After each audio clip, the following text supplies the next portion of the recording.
نیکی کو کیا چاہے گا کہ حاضر ہو، اور گناہ کے بارے میں کیا چاہے گا کہ نہ ہو حاضر۔ حالانکہ گناہ بھی حاضر ہوگا، لیکن جو اس کی ترجمانی ہے، جو اس کے دل کی تمنا ہے، اس کو اللہ نے ذکر فرمایا۔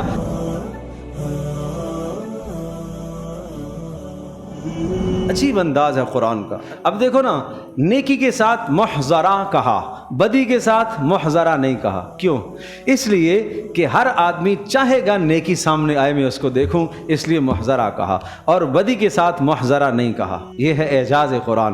لیکن اب آگے دیکھو، محضرہ تو نہیں کہا، لیکن ایک اگلا لفظ جو اس کے اندر کے جذبات ہوں گے، قرآن ان جذبات کی ترجمانی کر رہا ہے۔ آدمی چاہے گا لو ان بینہا و بینہ امدا بعیدا، کاش کہ اس کے گناہوں کے درمیان میں اور اس کے ذات کے درمیان میں آج امدن بعیدا، دور کا فاصلہ ہوتا۔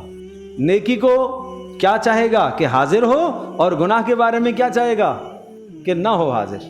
حالانکہ گناہ بھی حاضر ہوگا، لیکن جو اس کی ترجمانی ہے، جو اس کے دل کی تمنا ہے، اس کو اللہ نے ذکر فرمایا۔ تود لو ان بینہا، تود تحب، چاہے گا۔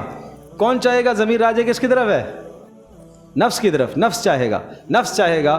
لو ان بینہا، بینہا ہا ضمیر راجع نفس کی طرف، بین النفس و بین ما عملت، بینہ ہو ضمیر راجع ہے ما عملت منسوخ کی طرف۔ سمجھ میں آ رہا ہے بھائی؟